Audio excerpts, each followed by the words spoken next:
Welcome to the deep dive. Today we're diving into something that's felt like a total whirlwind lately. Artificial intelligence. Yeah, specifically how it's impacting and, being used in the creative industries. Exactly. We're talking B2B content, design work, just the whole creative landscape, really. And we're doing this deep dive by sort of unpacking the experiences and insights of two senior folks who are right in the thick of it. They're at strategicabm. Right. That's James Dignam, their senior art director, and Lucy Jones, the head of content. And they've been incredibly candid, actually, about what they're seeing and doing day to day. So our mission here is to try and cut through some of the noise, unpack their perspectives directly. Like, how are they actually using AI? What are the real challenges? Yeah, and why is human creativity still, well, non-negotiable in their view? And honestly, where do they even see this whole roller coaster heading next? We want to give you those practical insights, maybe some surprising details, too. Exactly.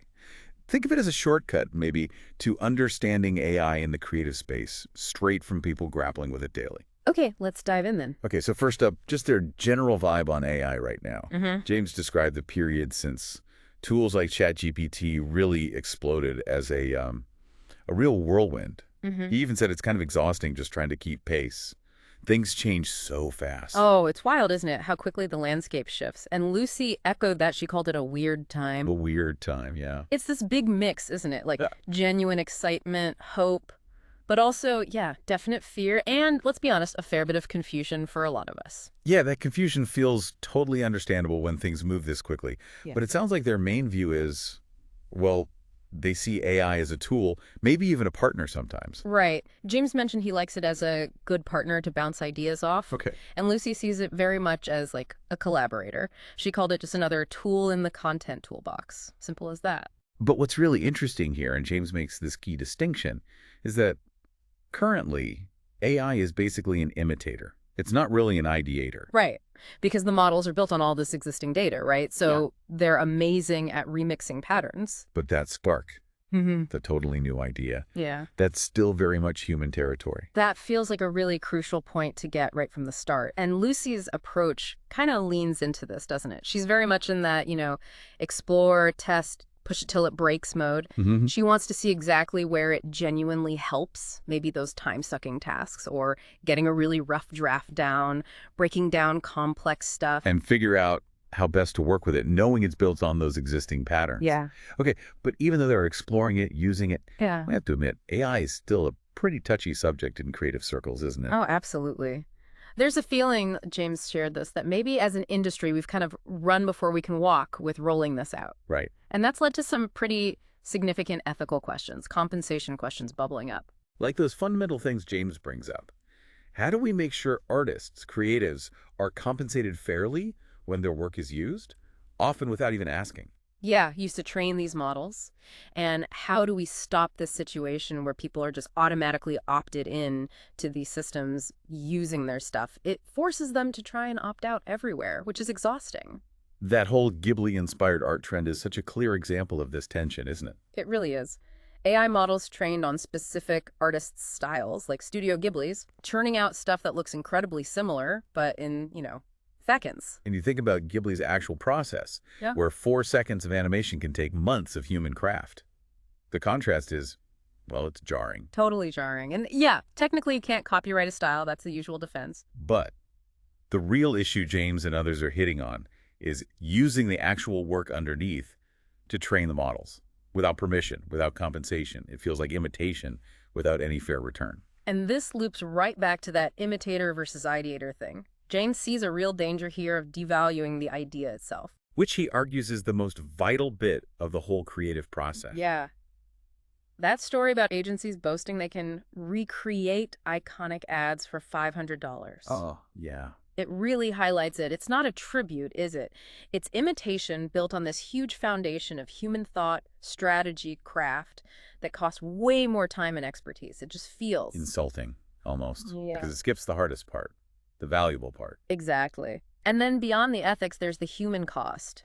Jeff talked really personally about how negative it feels seeing headlines like, "Design will die," or "Creatives should prepare to be fired." Right, constantly popping up on LinkedIn. Yeah, often next to pretty mediocre AI stuff. Yeah. That kind of noise can genuinely chip away at your confidence, your mental health, especially when your livelihood depends on those creative skills. And Lucy sees a similar thing, like a tennis match on LinkedIn. The copywriting is dead crowd versus it's a new era people. That question, will AI replace you? It's everywhere. She said her dentist even asked her about it. Wow, her dentist. Yeah. It really does feel pretty existential for creatives right now. Which is why it's so important, and they both stress this, to remember AI isn't a human creative.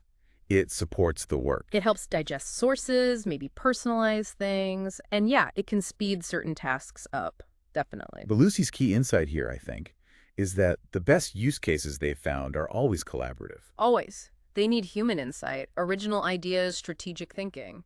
AI is the tool, the assistant. It's not the creative lead.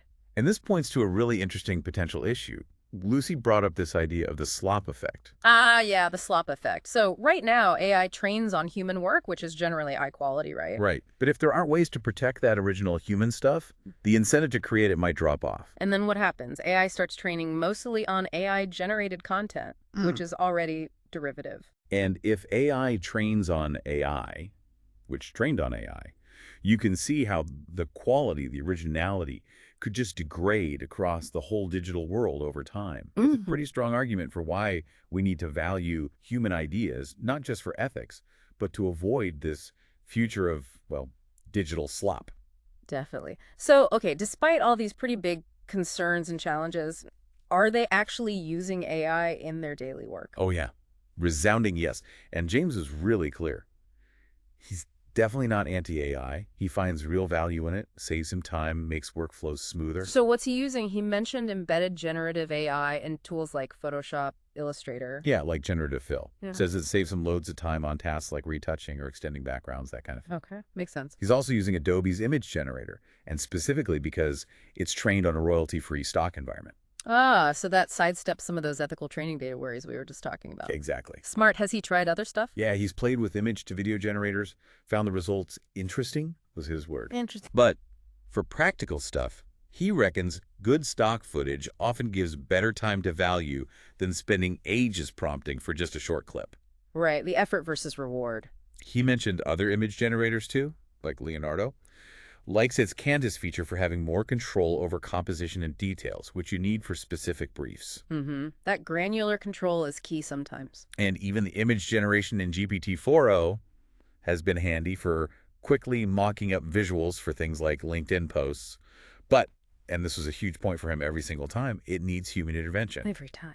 He said, quote, "Never had a case where an image has been perfect. Straight out of the generator." Okay, that never perfect detail feels really important. Sets expectations, right? Totally. And Lucy's also using AI tools daily on the content side. She mentioned strategicabm has an internal AI steering committee, which sounds smart. Yeah, for vetting tools responsibly. Good idea. She mainly uses ChatGPT, but in a private instance, so their data isn't used for wider training.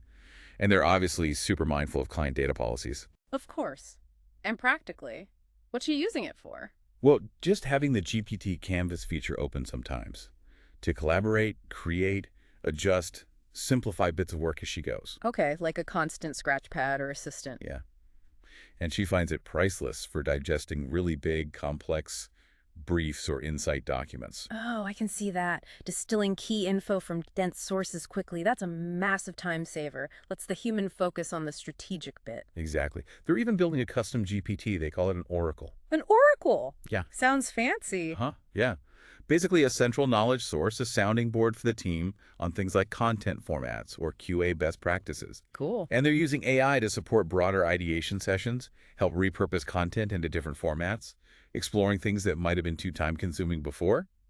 But just like James. Humans are always in the loop. Always. Final human QA is absolutely non-negotiable for her. Good. So Lucy sees these tools as just, a step in the road. Yeah, exactly. They're sandwiched between that vital human insight and original idea at the start. And the final human polish and adjustment at the end. Right. It's a helpful step in the middle, but it doesn't replace the beginning or the end of that creative chain. Okay, so even with all these practical uses, it's definitely not all plain sailing. What kind of challenges are they hitting? James talked about just the sheer amount of analysis you need for AI outputs. Like, you have to check images with a fine-tooth comb. Why is that? because they often have these little hidden flaws that aren't obvious at first glance. Like what? Give me an example. His favorite recent one was an office scene image where a character, way in the blurred background, had their head on backwards. No way! Seriously? Yep. You totally miss it without really scrutinizing, which just shows why that human validation is so critical. Wow. Yeah, you really can't just rip and ship, can you? Not at all. And he also faces the challenge of just navigating different client reactions. Some clients are a hard no on AI images. Some are wary but willing to talk. And others are probably keen to explore it. Exactly. So finding that balance needs constant communication. Makes sense. And for Lucy on the content side, what were her hurdles? Well, initially, just figuring out what to ask the AI. Where exactly could it actually be helpful in her process and why use it there? Right, that initial, how do I even start Yeah. feeling. Yeah. And it can be tough when you're used to that very organic way of mentally visualizing the flow and the feel of content before writing. Integrating a structured tool into that intuition can feel a clunky at first. I get that. So her advice is? Take it slow. Maybe start with small sections. Don't expect perfection right away. Okay. And what about just keeping up? Oh, yeah, that's overwhelming for everyone, isn't it? Yeah. The sheer volume of new tools, updates, features. Yeah, It feels like a new one lands every single day. it really does. How do they handle that? They actually have a pretty smart internal solution, a weekly AI creative challenge for the whole team. Oh, interesting. How does that work? They set a simple prompt, and anyone who's interested can just experiment with different AI tools and then share what they found, what worked, what didn't. Ah, that's clever. Low-stakes experimentation encourages sharing knowledge. Exactly. They've done things like concepting absurd products, writing TV ad scripts based on shows. It helps show how different tools work, but also, and this is key, how human originality is still the driver behind the most interesting results. AI is the support act. That sounds like a brilliant way to learn together. So, okay, for you, the listener, if you're feeling that overwhelm or wondering how to start playing with AI in your own creative work, what practical advice would James and Lucy offer? James says step one is simple. Ignore the noise. Huh. Easier said than done sometimes. True. But his point is, everyone has an opinion. You have to actually get your hands dirty, experiment yourself, and form your own conclusions. Be experimental. Okay, get hands-on, and then... And be brutal in assessing it. Does this tool actually save you time? Does it improve quality? Or is it creating more work because you're spending ages prompting and then fixing the output? Right, qualify the output. Keep testing. Keep reviewing against your specific workflow. Yeah. And he also points out what works for someone else might just not work for you. Don't beat yourself up if some hype tool doesn't fit your process.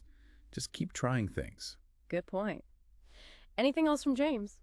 Communicate. Talk to colleagues, internal teams, clients. Share what you're learning, good and bad. Show results. Get opinions. It helps manage expectations and build understanding. Okay. And Lucy's core advice? It really comes back to that imitator idea we talked about. Garbage in, garbage out is even more true with AI. Meaning you have to feed it quality stuff. Exactly. You have to provide gold, real insights, solid sources, super specific prompting if you want to get something genuinely useful back that you can then build on. Right. The quality of the input dictates the quality of the output. She totally gets the overwhelm too. Another thing to learn, and it changes daily. So she advises just taking small steps. Pick one small task, one small tool, and just play. Experimentation is vital. And this ties back to why human creativity is still so crucial, doesn't it? Anyone can use AI to generate stuff now. Right, so what makes your content stand out? It's the human element, the unique insight, the creative thought, the strategy, the authentic story, your personal perspective. Use AI for efficiency. But inject your human gold for impact. So maybe use AI for the boring stuff. If there's a repetitive task that doesn't need your unique creative spin, like drafting initial meta descriptions, maybe summarizing a transcript, let AI handle that. Okay. And use it collaboratively. Yeah, think of it like a sounding board. To clarify your own thinking, maybe simplify complex wording, but always remember it's an input, an assistant. It's not the final word. The human has the final say, shaping, refining. Absolutely. And make it work specifically for your goals, like in ABM, account-based marketing, where you do deep personalization based on lots of research. AI could help pull out the key insights from all that research. Exactly. It does some heavy lifting, spotting insights. Then the human creative takes those and crafts the truly personalized message. Got it. And maybe the most critical piece of advice from Lucy. Validate, validate, and validate again. Because AI makes mistakes. It will make mistakes, especially with insight-driven stuff. So provide your sources, ask the AI for its references, and always, always check, enhance, and validate the output against your own knowledge. Solid advice. And just a little reminder from Lucy, maybe with a bit of a wink, don't be afraid to use M dashes in your copy. Why M dashes? They've been around a lot longer than any of these AI tools. Just a little perspective check. That's actually a great perspective check.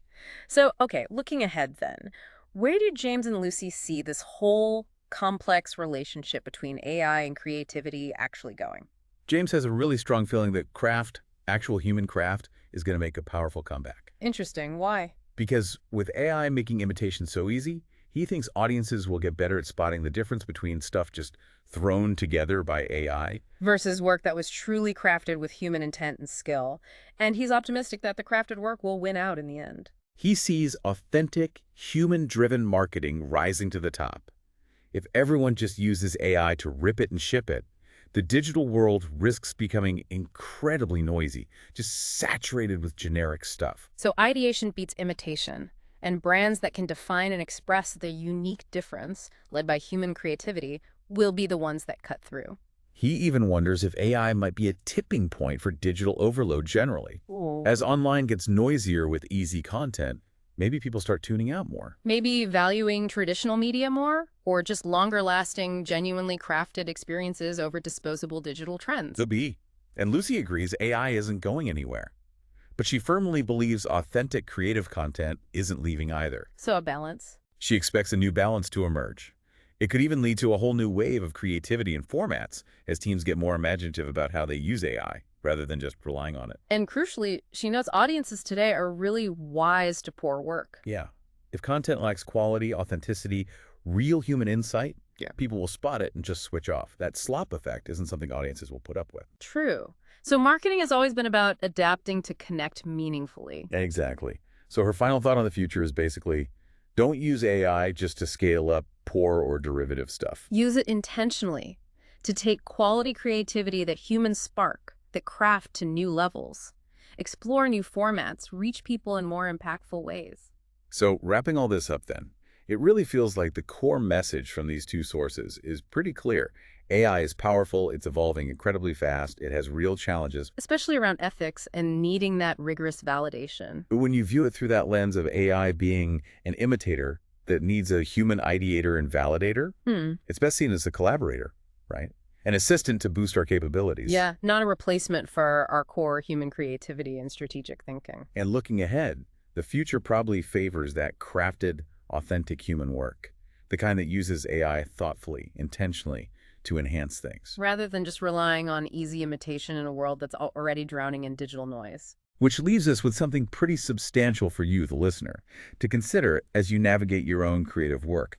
Thinking about that tension, right? Between AI's speed, its ability to generate so quickly, versus the absolute need they highlighted for human craft, for validation, for original ideas. How can you, in the work you create, whether you use AI or not, make sure that it truly resonates, that it feels authentic, that it stands out in this world that's getting flooded with easily generated content? Yeah, something to chew on until our next deep dive.